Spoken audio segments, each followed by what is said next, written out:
We're alive. It's saying that we're live. We're alive. Good. All right. Awesome. All right. So we are on and popping. We are live. Yay. Yay. All right. So, I always look forward to these talks, talk Thursdays. I really do, because I feel like this is where you really start to get the wisdom and the education, to be able to tap into, well, one, we tap into each other's minds about like, how do we think about things, but also I'm sure like for folks who are on our channel, can look at it and be like, oh yeah, you know what? I actually think about that too. So yes, absolutely. And I think it's good because people realize that like they know we're human and a lot of things that we think they're thinking. So it's a good thing for them. So again, this is Coach Brandi, Coach Sharon. We're here with Fit New Life, and we're doing our Talk Thursday set. So today we're talking about, I think this is really fun, and actually something that a lot of people struggle with, but we're talking about the cultural connection that a lot of us have towards food, and what that means, like what we give up in order to say that we're going to live like a healthy lifestyle. Oh my God. Yeah. We give up a lot. We do. Doesn't matter what culture you're from, a lot of times there's something that you have to sacrifice that goes beyond even just like eating the thing. It extends further than just, I can't have dinner. It's like, I can't have dinner with my family. Then my family thinks that I'm being rude. And now I'm, excommunicated from them because they think, yes. So it's normally a lot of different things. And so Sharon, you were saying, you being Italian, you got a lot. And, in my entire life, my dad, I mean, God rest his soul.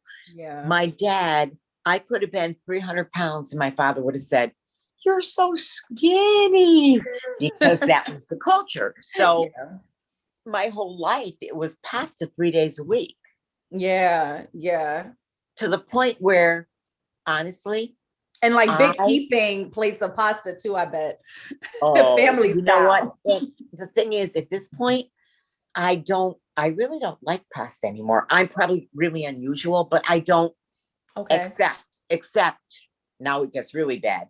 I don't like spaghetti. I don't like linguine.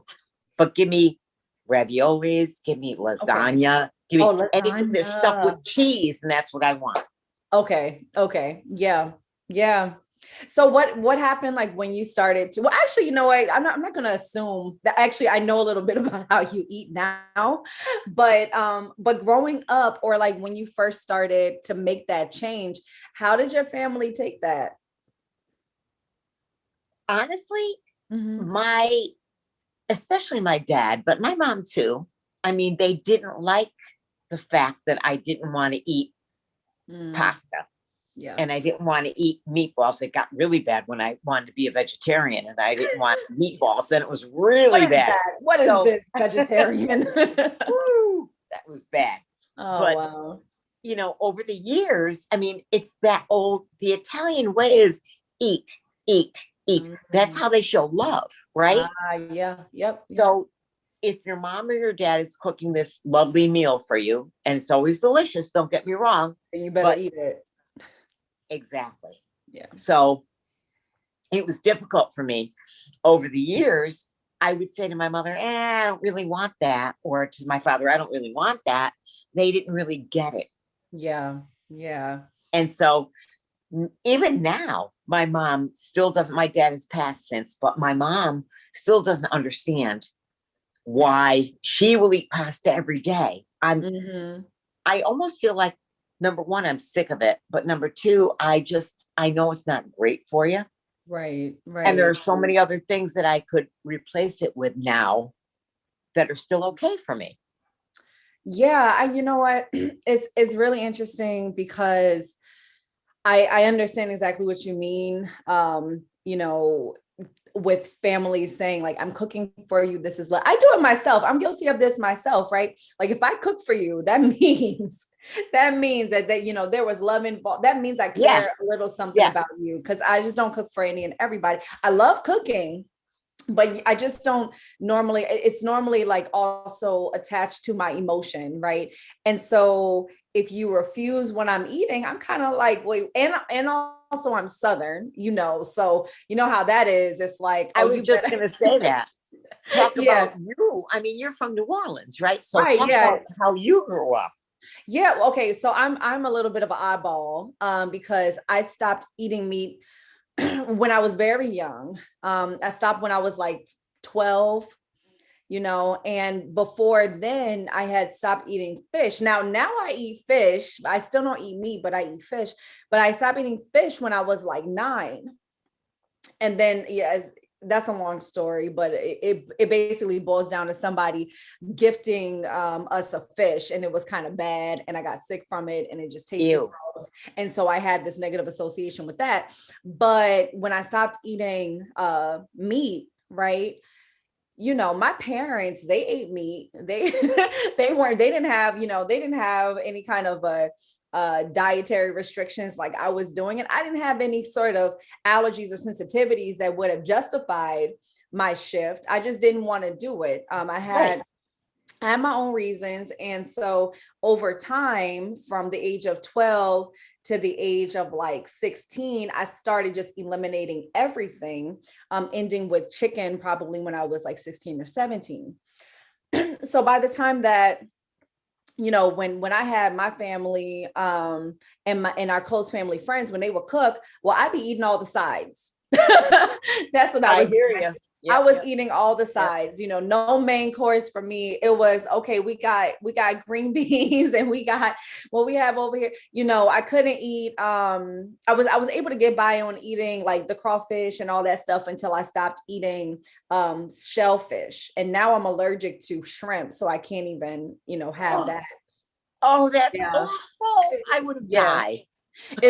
But you know what? It just is what it is. And so Right. people were like, oh, you know what, Brandy, she don't eat this and that. So I was eating a lot of noodles, like ramen noodles growing up, and egg fried rice and stuff like that. Just completely, fending from myself because nobody had time to be bothered with what I did and didn't eat. you know, Right. they were like, okay, you don't want to eat this, then girl, you don't eat. I hear you. Yep. Yep. I mean, and so but I think that that's something that, when I'm talking to my friends, my client, like anybody, literally anybody, and I'm trying to talk to them about just eating healthy, and or even just because eating healthy, that's a big burden, I think, for Huge. people to undertake. Huge. Huge. Yeah, Yes. saying like eating healthy, you just want to eat better for your body, right? So that your body's more efficient and your brain's more efficient, because there is this connection there. And when I talk about like how if I eat certain foods, I feel groggy, I feel shitty the next day, or even that day, you can instantly tell when you've had something. Once you're in tune, right? You can instantly tell once you've had something. Give me on a Thanksgiving day where I've been waiting all year to eat crazy. And I'm like, okay, yes, plop on the mac and cheese and give me that vegan turkey. Ew. I'm like, Okay. I'm like, give me that green bean casserole, just plop it all on. And then for Yeah. the next couple of days, I'm like bloated and just feeling crappy, but it has to be where it's like, okay, there's a way for us to still participate culturally with our folks, still enjoy all the love, not offend anybody, but maintain our own ideals with what it is that we need for ourselves. There has to be a way to do that. Absolutely. And really, I mean, like, I have no problem with even people like my son, for example. He has decided that he's going to, be very fit and give up a lot of stuff. He does a lot of vegan. Okay, He's eating chicken and stuff. But you know what? But he makes the exception, and he'll do okay, like the Italian thing. there we go. I'm not Every once sure. in a while. Right. Yeah, It doesn't necessarily 100% sit with his stomach right, right, but he does it. So there has to be a way, I feel. Now, I don't eat meat, so right. I have to kind of take myself back a little bit. I used to love meatballs. Okay. And like I said, I love stuff with cheese. So in our lives, we have to figure out a way to be able to put that Yeah. in our life and be okay Right. with it and Right. not make it like every day part of our, or every week or whatever, part of our meals. But also it's like what you said earlier, because you did say like, okay, you can have that in moderation. But the Yes. other thing that I heard you say earlier is that, an alternative, there's other things that you could be eating instead of the pasta. Maybe you can have a zoodle, instead. And I've used zucchini noodles in place of lasagna noodles, or in place of like some other kind of pasta or a flat noodle or something like that. Like there's so many different things. It doesn't taste the same, but you can still get a version of it, that sits well. Like I made vegan meatloaf with chickpeas, and I used some of the Beyond Meat and all of that stuff, and and a bunch of like carrots and all of that. And that reminds me of, some meatloaf that I may have had growing up. It's not the Right. exact same thing, but it's something. And and it's something that I can have and enjoy and still think like, all right, well, I still feel connected to my culture, and I don't feel like I lost a piece of myself in trying to eat healthier or in eating, for us more plant-based than anything else. So Exactly. And yeah. I say, like to my all my paisans, my Italian people, take out the white flour.